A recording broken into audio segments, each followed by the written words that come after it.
Et ravi de vous accueillir sur le plateau de 9h50 le matin. Permettez-moi de vous présenter les invités et chroniqueurs. Louise Defresne, bonjour Louise. Bonjour. Puisque nous parlons d'emploi, est-ce que vous pouvez nous présenter le vôtre? Oui, je suis directrice de la résidence Crampel-Orpea à Toulouse, donc maison de retraite médicalisée. Et je suis l'invitée de Gabin Fouillot qui a réalisé la série Un siècle vous contemple, à laquelle on a participé. Voilà, exactement, une série qui s'occupe des nonagénaires. C'est pour ça que vous êtes là. Vous allez nous expliquer pourquoi vous avez accepté que Gabin puisse venir filmer dans votre établissement. Gabin, bonjour. Bonjour, Michael. Bon, il vous reste quand même quelques informations à dévoiler à nos téléspectateurs. Ils sont juste en face de vous. Oui, bien, je suis réalisateur, producteur. J'ai ma société de production qui s'appelle Garéal à Toulouse. Voilà, nous parlerons de votre parcours et de cette série. Bien sûr, il y aura les escapades d'Émilie, la chronique bien-être de Jean Galfione. Et tout ceci commence juste après le générique.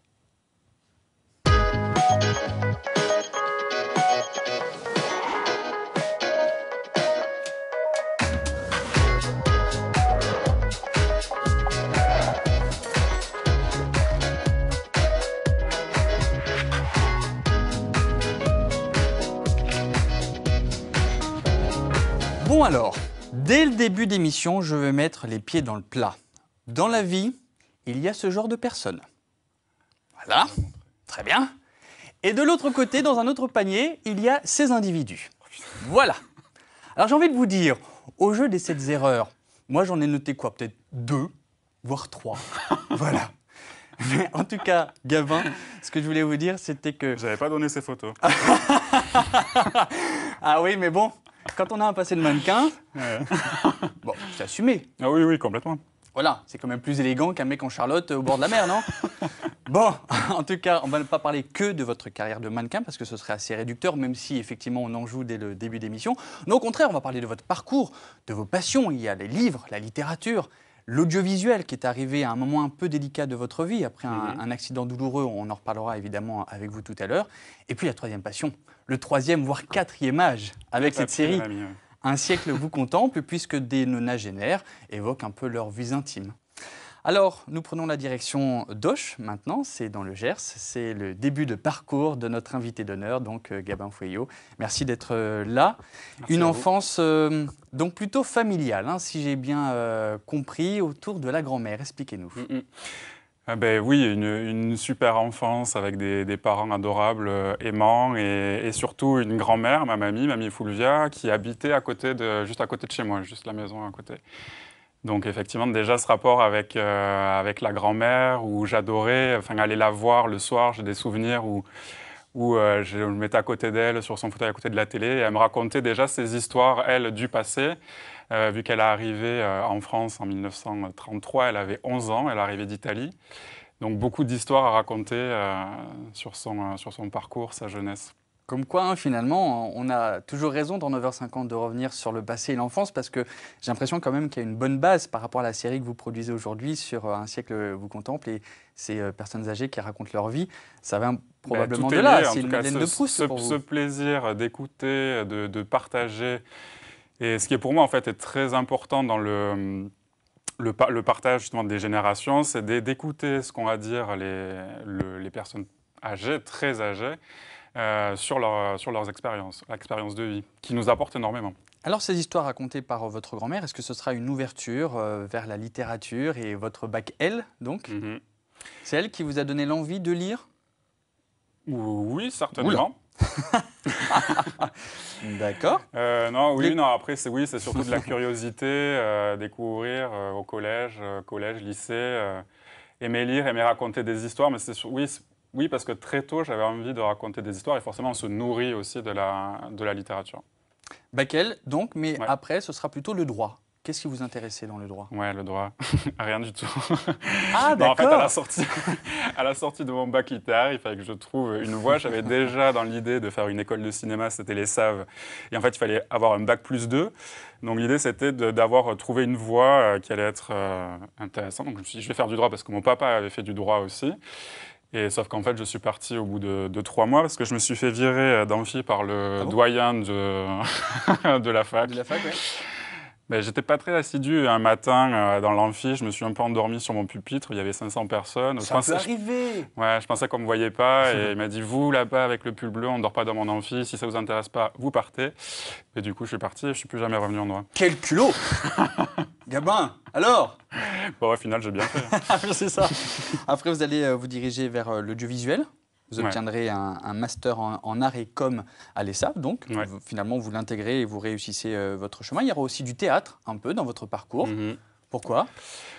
Parce que ça me plaît de toucher un peu à tout et c'est vrai que même dans le métier que je fais d'audiovisuel, ben, le fait de savoir comment ça se passe, de gérer même des...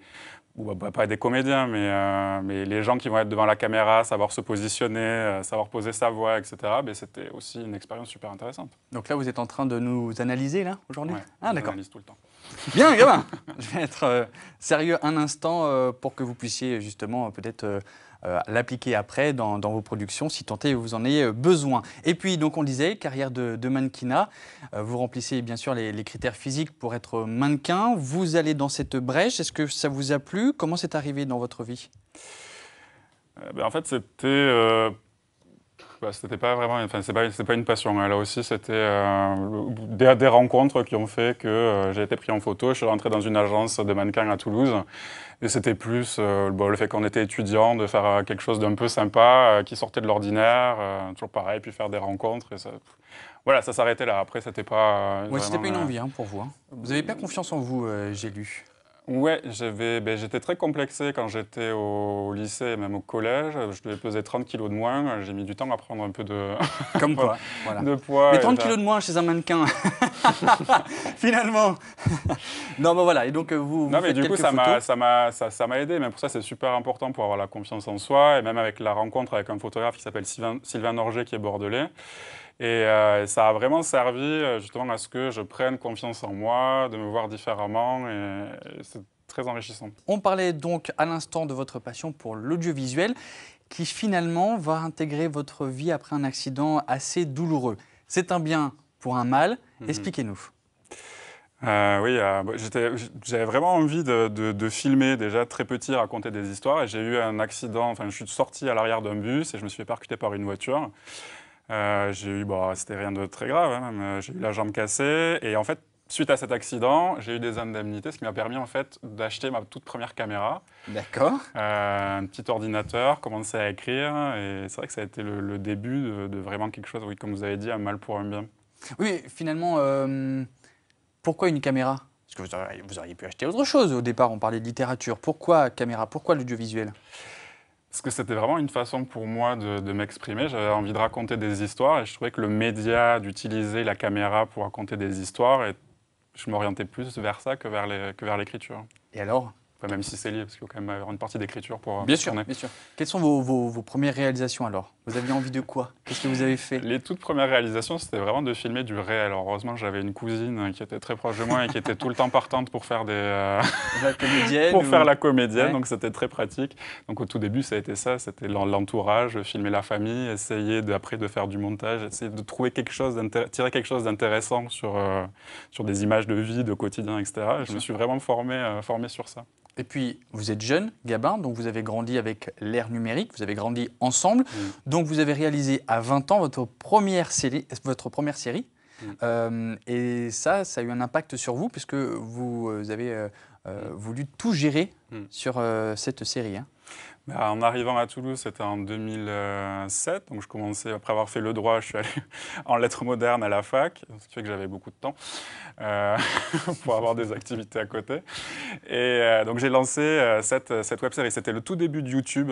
Oui, voilà, c'est ça. À l'époque, le mot web-série, ça n'existait pas. Et l'idée, c'était de faire une fiction de 10 épisodes de 10 minutes. Et ça a commencé comme ça. Et c'est vrai que là, ça m'a passionné parce que j'ai tout fait. C'était quand même un gros projet. Tenir, au final, ça fait presque un film d'1h30. Oui, bien sûr. Arriver à cet âge-là, à avoir l'énergie rassembler tout le monde autour de ce projet, que les gens soient convaincus, y participer. Bon, après, même si ça reste quand même super sympa. Et oui, et ce qui m'a amené en fait plus vers la com, c'est qu'une fois que tout ça, ça a été tourné, il fallait le rendre le plus visible possible. Parce que moi, ce qui m'intéresse vraiment quand je fais des programmes, c'est que ça soit vu par le plus de monde, c'est pas pour le laisser dans les tiroirs.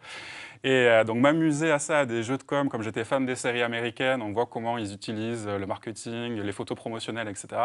Et donc d'essayer de me calquer un peu sur ça avec des petits moyens pour communiquer le plus possible autour de la série. Donc vous voulez devenir animateur aussi? Eh ben oui. Oui. Pour tout vous dire, est-ce qu'on peut les dévoiler? Oui, Bien sûr, on a passé le casting ensemble. Voilà, pas le même jour, je crois, mais on a passé le casting ensemble pour animer 9h50. Et comme je vous l'ai dit en coulisses, merci d'être là. Ça veut dire que vous n'êtes pas rancunier. Non, pas du tout. Parce que, donc, voilà. On va tout de suite poursuivre dans cette belle ambiance amicale sur Émilie. Retour au prieuré de Saint-Michel de Grandmont. Nous poursuivons avec l'interview de Gabin Foueillot, notre invité aujourd'hui. On va parler maintenant de votre société de production, Garéal, donc, que vous avez créée. Alors vous, on l'a dit, un master en art et en com. Donc vous avez commencé votre activité par de la publicité. C'est vecteur en ce moment de réussite et de succès dans l'audiovisuel, la publicité? Oui, je pense, puis surtout ici en région en fait, et puis sur la vidéo, tout ce qui est digital, la communication pour toutes les entreprises, c'est en plein développement. Donc oui, après j'ai eu la chance en fait dès le départ de travailler avec c'est un gros acteur économique ici dans la région, c'est la Socamil, la centrale d'achat des Leclerc de Midi-Pyrénées Languedoc-Roussillon. Et c'est vrai que ça a été pour moi un grand pied à l'étrier pour commencer à monter la société, etc. Et des rencontres là aussi extraordinaires avec Nathalie Marty, qui s'occupe de la com et qui est une personne qui est vraiment extraordinaire et qui se bouge pour faire des trucs, parce que souvent on a une image un peu des Leclerc et tout ça, mais après il ne faut pas oublier qu'il y a des choses qui se passent aussi en région, dans la com et tout ça, et que ça fait vivre aussi l'économie de la région quand on travaille sur la com, etc. Donc ça c'est top. Et donc, vous vous êtes lancé dans différentes séries. Le Stagiste, je ne fais pas une erreur, c'est le titre de votre production. Moi, qui est une série de micro-trottoirs que vous avez tourné à Toulouse. Toutes ces vidéos sont disponibles, bien sûr, sur votre site, gareal.fr. Et il y a surtout cette série, Un siècle vous contemple. Donc, ce sont des nonagénaires qui nous parlent de leur vie. Quel est donc le principe au-delà de ce que je viens de dire? Parce que ce sont des instants de vie, mais qu'est-ce que vous allez chercher réellement? Qu'est-ce que vous souhaitez montrer? Le principe, là, il y a un gros changement et vraiment une grosse ambition sur la série Un siècle vous contemple. Au tout départ, c'était des petits modules qui ont été diffusés d'ailleurs dans la matinale, 3, oui. Des petits modules de 2 minutes où c'était des témoignages, des papiers de mamie qui ont plus de 90 ans. Là, on passe vraiment à autre chose. J'ai envie de montrer. Donc, le début, c'était changer de regard sur les personnes très âgées. Et là, j'essaye, on fait en sorte qu'on m'ouvre les portes des EHPAD, des maisons de retraite. L'idée, c'est de montrer une autre image des maisons de retraite, celle qu'on n'a pas spécialement l'habitude de voir dans les médias. On n'oublie pas le côté, tout ce qu'il peut y avoir comme difficulté, mais là, vraiment, on a un point de vue où on va montrer qu'il se passe des choses intéressantes en maison de retraite et rencontrer des personnes fabuleuses et très intéressantes. Vous en êtes à votre 3e saison. Avant d'en parler, voici la bande-annonce.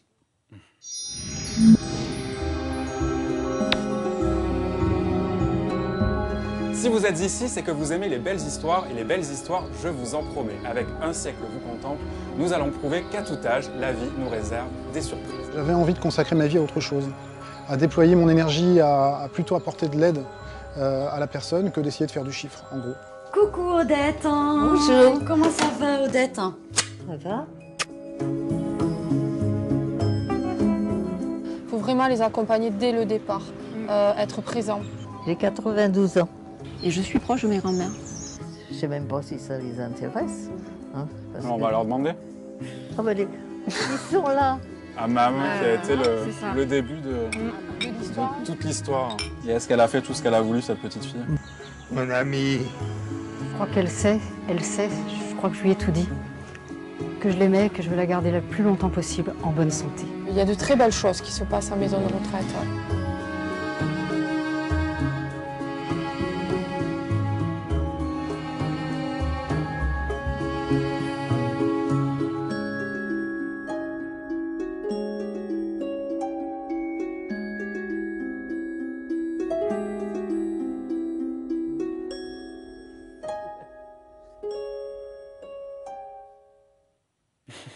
Je vous sens tout timide. Non, c'est Tout super là, impressionné, de voir l'évolution de tout ce projet. Quand j'ai commencé avec Mam, la première mamie, où je me souviens l'avoir filmé dans sa chambre, et de voir tout ce que ça a pu générer, de donner la parole aussi à d'autres papis et mamies, puis que là, ça se développe sur les maisons de retraite. Tout ce qu'on vit, tout ce qu'on partage, moi, je vis un truc depuis 2 ans, c'est top, quoi. Par contre, ce que je veux vraiment faire comprendre aux gens sur cette nouvelle bouture, c'est que, en fait, par rapport au programme, on s'attend à quelque chose de un peu pathos, etc. Là, vraiment, le but, c'est un format de 26 minutes. Et ça ressemble pas, c'est pas un reportage, c'est pas un documentaire, c'est pas de la télé-réalité, c'est pas un magazine, c'est pas une série. En fait, c'est un mélange un peu de tout. C'est-à-dire qu'il y a des codes de série, il y a des codes de télé. Ça mélange d'infos et de divertissement. L'idée, c'est vraiment de donner quelque chose, d'apporter une image branchée, presque sexy. En fait, j'ai vraiment envie que les gens s'en emparent. J'ai envie que même que des marques potentiellement viennent de nous aider à développer ce projet, parce que vu qu'il y a une partie jeu à chaque fois dans l'émission où on peut faire gagner des choses aux EHPAD, j'ai envie que ça soit un cercle vertueux. J'ai envie vraiment que les gens le regardent, et puis même après on peut imaginer qu'ils puissent envoyer des lettres aux papis et aux mamies, de créer ce lien-là. Enfin, il y a vraiment plein de choses à faire autour de ce projet. C'est super ce que vous faites. Parce que franchement, ça crée des liens et on montre les relations humaines aussi, dans une ère où tout le monde est divisé, dans une ère assez individualiste. Et non, je trouve ça remarquable ce que vous faites, et puis surtout les mettre en avant. Et bon sang, elles sont en forme, nos grands-mères de 90 ans. J'ai vu des extraits. Quelle pêche, elles ont de la mémoire. Vous aussi, vous avez commencé à changer de regard du coup Moi d'abord, sur le grand-père. j'adore les personnes âgées. Je trouve qu'elles nous apportent énormément de choses dans nos vies. On apprend énormément à leur côté. C'est pour ça que j'adhère vraiment à votre projet. C'est ça. Puis l'idée, c'est pas d'aller voir. Souvent, on me dit, je reçois des messages, ah oui, sur le côté, en gros, un peu humanitaire, mais en fait, là, je ne vais pas voir. On ne parle pas de maladie, on ne parle pas de trucs. C'est vraiment, moi, je les considère, il n'y a pas de différence, en fait. C'est juste le but. Bon, effectivement, ils ont plus de 90 ans. J'ai même une centenaire qui a 106 ans, qui sera dans le 2e épisode. Moi, je pars dans l'idée que je vais voir des personnalités importantes, en fait. Je ne me dis pas, je vais voir des petits vieux ou tout ça. Donc, en fait, voilà, donc ça change. Et on a d'autres images touchantes de la part de Julie Valin et Nathalie Fourny qui étaient avec vous lors du tournage du premier épisode. On regarde ce reportage. Odette, on va faire un plan. Oui. Vous allez être filmé avec le drone, donc il faut que vous veniez à la fenêtre. D'accord. Pour Odette, c'est une grande première. Elle est le personnage principal d'une web-série et va jouer son propre rôle. Se mettre en scène à 92 ans, c'est grisant, mais aussi un peu stressant. Ça m'a paniqué un petit peu, hein, parce que ça m'a empêché de dormir. Mais enfin, ça va. Ça va, ça s'est bien passé le début, alors il n'y a pas de raison que ça ne se fasse pas. Quand mes parents rentraient, ma grand-mère s'en allait, puis je passais la... Un siècle vous contemple, ce programme diffusé sur Internet depuis 2016 filme des personnes âgées. Le réalisateur, Gabin Feuillot, a enregistré des dizaines de témoignages. Comment c'était la vie à ce moment-là à Paris? À l'époque, on ne trouvait pas d'appartement. Pour cette 3e saison, il a voulu aussi mettre à l'honneur le personnel des maisons de retraite, les vocations et les engagements. Alors après, tout n'est pas rose, parce qu'évidemment, on ne va pas se cacher, c'est la fin de vie, c'est la maison de retraite et tout ça, mais quand même de montrer qu'avec l'énergie des gens, on arrive à créer des lieux qui restent des lieux de vie, où il y a des activités, où des gens ont des vocations, sont dans le soin, et ça, c'est super important. Quand le réalisateur a sollicité la maison de retraite de Lagardelle-sur-Lèze, la direction n'a pas hésité longtemps avant d'accepter. C'est un concept qui nous a totalement emballés. Parce qu'on veut montrer effectivement que dans les maisons de retraite, la priorité, c'est la prise en charge des résidents avec un personnel, des salariés qui sont vraiment dévoués. Les premiers épisodes de la saison 3 sont déjà calés. La diffusion prévue pour septembre 2018. L'équipe espère qu'elle aura autant de succès que les 2 premières saisons, avec 1 million de vues sur Internet. Et rendez-vous donc sur le site unsièclevouxcontemple.fr pour voir tous les épisodes, saison 1, saison 2, saison 3. Nous a rejoint sur ce plateau Louise Defresne. Bonjour Louise, rebonjour. Donc vous êtes l'invitée de Gabin, bien entendu. Vous l'avez dit en générique, vous êtes donc directrice de la résidence Orpea Crampel à Toulouse. Pourquoi avez-vous accepté le tournage du 2e épisode de la saison 3 ? Alors déjà, on avait fait toute la saison 2 ensemble à la résidence, qui a été un véritable succès. Donc il m'a proposé de faire la saison 3, c'était bien sûr avec plaisir. Je ne regrette pas du tout, on a passé une super journée de tournage. Donc en avant, continuons. On entend dans le documentaire que l'une des responsables ou l'une des infirmières précise que c'est important parce que ça montre le travail fait par toutes les équipes des EHPAD. Je l'entends. Mais qu'est-ce que ça apporte aussi aux personnes âgées qui participent, vous qui êtes la directrice d'une résidence? Est-ce que ça les stimule, ça les motive? Je pense que ça a un côté extrêmement valorisant. Aujourd'hui, les personnes âgées sont un peu vues comme étant sur le côté. Elles pensent, qu'elles n'ont plus rien à dire. Avec la saison 2, on a bien vu qu'elles étaient super contentes de voir qu'elles ont des petits-enfants à l'étranger qui ont vu sur Internet les épisodes.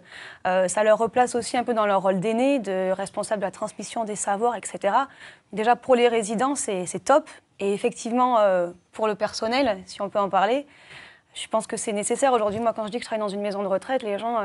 c'est pas très glamour, quoi. Ils sont un peu désolés pour moi, ou alors ils se disent, voilà, pauvre. Alors que franchement, c'est un endroit super pour travailler. Enfin, moi, j'appartiens à un groupe, je suis fière d'y travailler, il se passe des choses incroyables, même dans une retraite. Après, c'est clair que les journées sont parfois difficiles. Bien sûr. Mais je suppose comme dans toute entreprise, finalement. Mais au-delà de ça, on est avec des gens qui ont plein de choses à nous raconter. Enfin, je veux dire, quand on rentre chez nous le soir, on a encore des choses à raconter chez nous, quoi. Et vous, d'ailleurs, vous prévoyez plein d'activités pour les résidents? Disons que moi, j'ai pas envie que les journées se ressemblent trop, quoi. Donc, plus il y a de projets, plus on peut valoriser le travail des équipes, qui est quand même un travail difficile et qu'elles font avec beaucoup d'âme. C'est ce qu'on cherche aujourd'hui et c'est la raison pour laquelle, moi, cette série, je trouve qu'elle est super pour ça. Et vous avez eu des problèmes pour caster vos résidents? Non, ça va, pas trop. Fallait expliquer un peu la démarche. Oui, parce qu'ils ne connaissent pas le média. Pas trop. Après, on a déjà fait une saison, donc ils ont vu les épisodes, on les a diffusés à la résidence. Ça les a un peu intrigués. Et puis finalement, passer une journée avec un mannequin, c'est pas mal. Avec un bel homme, ça leur a plu aussi. Et en fait, il y a toutes les mamies de la résidence qui ont vu vos photos de mannequins. Bah oui, mais... Il fallait bien les appâter, donc... Non, je plaisante, mais non, ça n'a pas été difficile, franchement. Puis on a passé une journée, elles étaient à l'aise. Très à l'aise. Puis elles ont des tonnes de choses à raconter. Enfin, effectivement, on a une résidente qui a 106 ans, elle a vécu dans plein d'endroits. Ouais, c'est ça qui est assez incroyable. Ça doit nous nourrir à nous, finalement, qui sommes jeunes. Et les choses, elles n'arrivent pas aujourd'hui comme ça, quoi. On le sent, gamin, quand les grands-parents se confient comme ça, il y a vraiment beaucoup d'émotions et on est touché. Et elle raconte tellement bien les histoires. J'ai vu vos épisodes, ça raconte tellement bien les histoires qu'on a l'impression de vivre l'événement avec ces personnes. C'est ce qu'on ressent, il y a quelque chose de vrai. Et après, le truc qui est intéressant dans la série, en fait, même pour nous, pour les plus jeunes, parce que c'est quelque chose qui s'adresse à tout le monde. Et de se dire, ça génère des questions sur le fait on se projette, et même nous, de préparer comment on va rentrer aussi peut-être en maison de retraite, et de ne pas le vivre de façon négative. De voir qu'il y a autre chose qui existe, qu'il y a aussi un lieu de vie, etc. Et ce n'est pas du tout ce qu'on a spécialement en tête. Donc là, c'est ce qu'on essaye un peu de montrer. Je vais vous dire, quand on a regardé les épisodes avec le personnel à la résidence, on était super étonnés de certaines choses, en fait, de se dire, mais c'est incroyable, quoi. Elle a fait du rallye automobile, aujourd'hui elle a 95 ans, demain ce sera nous, quoi. Ça, c'est top. Exactement. Merci infiniment d'être venus sur ce plateau tous les deux. Louise Defresne tout d'abord, et puis vous, Gabin, d'être venu nous parler de cette saison 3, des épisodes qui vont arriver très prochainement, j'imagine, sur vos deux sites, gareal.fr et puis Un siècle vous contemple.fr pour voir cette fabuleuse série. Vraiment, il faut la regarder parce qu'on est aussi touché qu'amusé de voir finalement des personnes âgées sur le net.